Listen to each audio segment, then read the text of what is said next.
Hello everyone, this is Manish. Welcome back to our YouTube channel corpus series. आज के इस video में हम डिस्कस करने वाले हैं फ्री लीगल एड के बारे में। निःशुल्क विधिक सहायता से संबंधित जो भी चीज़ें होंगी, जो भी तथ्य होंगे, उनकी बात करेंगे। जैसा कि हम अपने प्रीवियस वीडियो में आपराधिक मामलों के सिद्धांत के अंतर्गत जो है हम पहला सिद्धांत देखे थे, जिसे हम कहते हैं कि वो था आपका शायद प्रिजम्पशन ऑफ इनोसेंस, यानी कि निर्दोषिता का सिद्धांत। ठीक है, तो उसमें हमने देखा था काफ़ी अच्छे से कि प्रिजम्पशन ऑफ इनोसेंस क्या होता है, और ये भी देखा था कि जो है किन किन मामलों में प्रिजम्पशन ऑफ इनोसेंस के बारे में जो है बताया गया था या इसका जो है छूट दिया गया था। तो चलो स्टार्ट करते बिना किसी देरी के।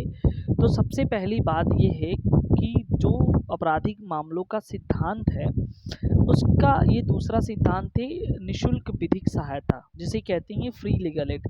अगर हम बात करें लॉ के पॉइंट ऑफ व्यू से, तो लॉ के लिए तो इम्पोर्टेंट है ही, यानी उन स्टूडेंट्स के लिए भी काफ़ी इम्पोर्टेंट है जो यूपीएससी या स्टेट पीसीएस वगैरह की प्रिपरेशन कर रहे हों, तो वहाँ पे ये काफ़ी जो है इम्पोर्टेंट हो जाता है। और साथ ही साथ जो है ये क्वेश्चन पूछा जाता है। अगर आप बात करें, ये एटलीस्ट अगर देखा जाए तो कहीं ना कहीं फंडामेंटल राइट्स से रिलेशन है इसका, कहीं ना कहीं जो है DPSP director principle of state policy में भी इसके प्रावधान रखे गए हैं। ठीक है, डायरेक्टली या इनडायरेक्टली देखा जाए तो ये राज्य का कहा जाता है कि राज्य का दान नहीं है, दान धर्म नहीं है ये, बल्कि जो है किसी व्यक्ति का जो है एक फंडामेंटल राइट्स है। हम बताएंगे किस केस में कहा गया था आगे। तो ये राज्य के द्वारा जो है ये क्या किया जाता है, प्रोवाइड किया जाता है। अगर किसी व्यक्ति को जो है क्या हो, उसकी तरफ से जो है अगर कोई वकील ना हो तो राज्य खुद जो है इसको प्रोवाइड किया जाता है। अभी देखते हैं। ठीक है, तो ये चीज़ें हैं, हर उन सभी स्टूडेंट्स के लिए इम्पोर्टेंट है। तो ये वीडियोस को स्किप मत करिए और लास्ट तक देखिए कि क्या आखिर में ये क्या प्रावधान है। ठीक है, और हर एक व्यक्ति को जानना जरूरी है। और साथ ही साथ यदि आप जो है यूपी एपीयू या यूपी स्टेट जो पीसीएसजे का एग्ज़ाम होता है या अदर पीसीएसजे का एग्ज़ाम या लॉ से संबंधित कोई भी एग्ज़ाम दे रहे हो, उसके लिए काफ़ी इम्पोर्टेंट हो जाता है। और ये कॉन्स्टिट्यूशन में भी काफ़ी रिलेट करके पूछा जाता है। ठीक है, तो आपको ये बिल्कुल याद रखना चाहिए। तो कुछ बेसिक पहले हम पॉइंट्स को देखेंगे। वो पॉइंट्स क्या हैं, बेसिक पॉइंट्स। तो सबसे पहले अगर हम बात करें तो जो हमारे देश में क्या होता है कि जो बात करें तो निःशुल्क विधिक सहायता देने का प्रावधान है। ठीक है, यानी कि हमारे देश में क्या कानून है, तो हम सेक्शन वाइज भी देखते हैं। ठीक है, तो ये याद रखना कि एक हमारे देश में एक कानून बना जिसे कहते हैं लीगल सर्विस अथॉरिटी 1987।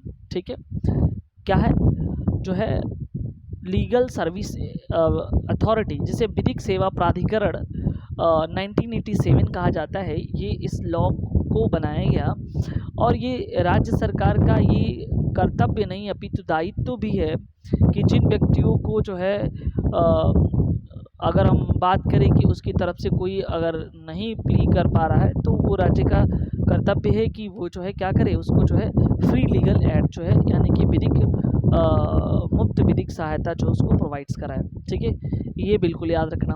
अब देखो यहाँ से सिंपल सी बात है कि अब हम मेन पॉइंट पे आते हैं कि क्या क्या चीज़ें हैं। ठीक है ना, देखो कहा जाता है कि प्राकृतिक न्याय का सिद्धांत का नियम है कि प्रत्येक जो विचारण होना चाहिए वो फ्री एंड फेयर होना चाहिए, यानी कि उसका कहते हैं कि रीजू विचारण होना चाहिए। अगर बात करें कोई भी ऐसा ना हो कि मतलब जो है वाई प्रेशर हो या किसी कारणवश है किसी एक को देख करके जो हो। ठीक है ना, मतलब कुल मिला जुला कहना चाहिए कि जब जैसे ही दो पक्ष होते हैं, एक तो सपोज कर लो कि एक एक्यूज्ड होगा और दूसरा जो है जो परिवाद लेके आता है, कंप्लेंट दर्ज कराता है, एक वो होगा।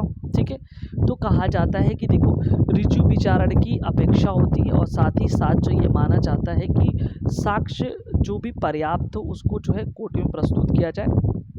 दोनों तरफ दोनों पार्टी जो है आपस में क्या करे, उनको एक उचित अवसर प्रदान किया जाता है कि वो जो है जैसे एक्यूज है तो एक्यूज क्या करेगा, अपना बचाव करेगा ना। ठीक ठीक है, कि हाँ वो चीज़ जो भी क्राइम है वो नहीं किया है। अगर बात करें कि जो परिवादी होगा, जो कंप्लेंट जो दाखिल किया है वो क्या करेगा, वो कोशिश ये करेगा कि उसको जो है क्या करें, उसकी जो दोष है उसको साबित कर दें, यानी कि वो दोष सिद्धि की तरफ वो बढ़ेगा और जो एक्यूज्ड है वो दोष मुक्ति की तरफ बढ़ेगा। ठीक है।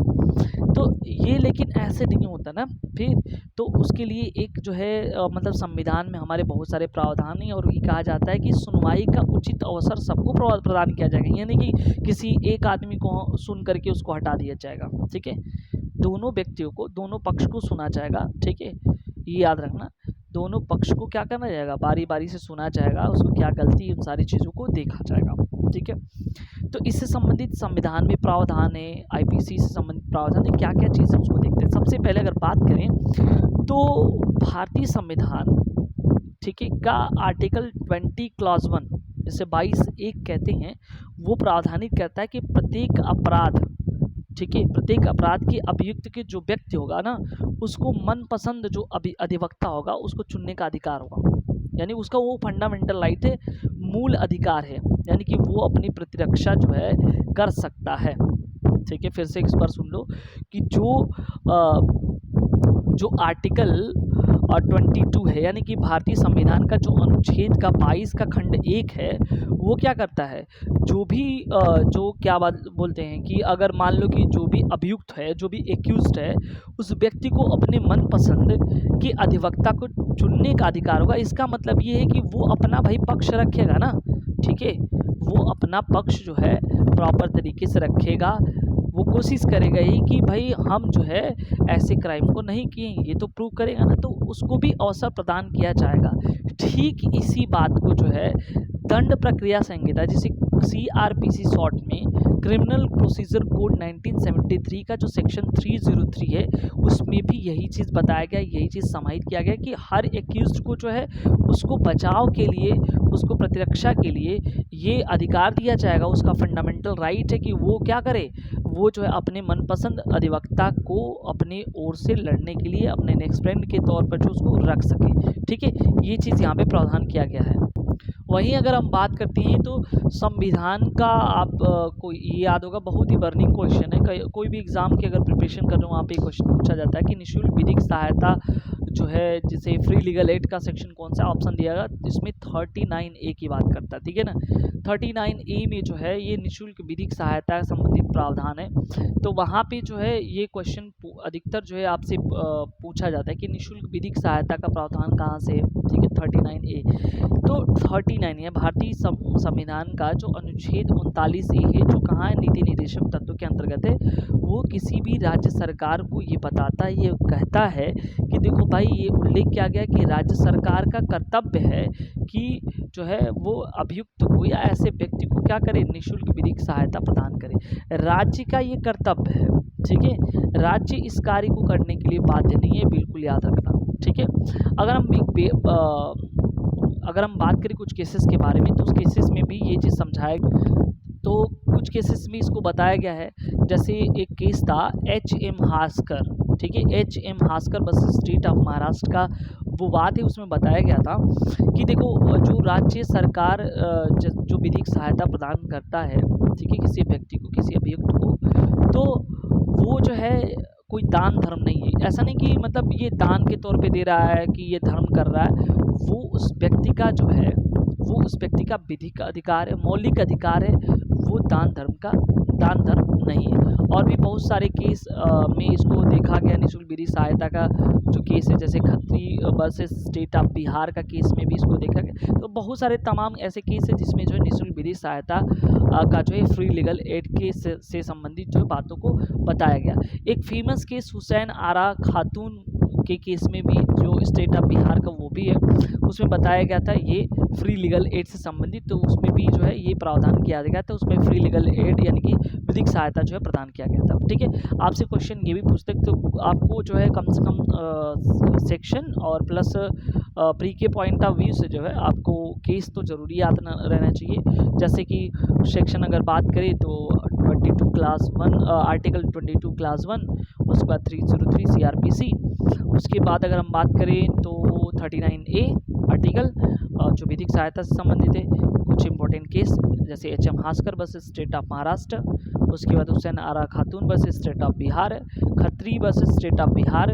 ठीक है, ये जो 3-4 केसेस है वो इम्पॉर्टेंट है, आपसे जो है केस भी पूछ सकता है, तो ये प्री के पॉइंट ऑफ व्यू से काफ़ी इंपॉर्टेंट हो जाएंगे। तो आई होप ये चीज़ समझ में आपको आ गया होगा।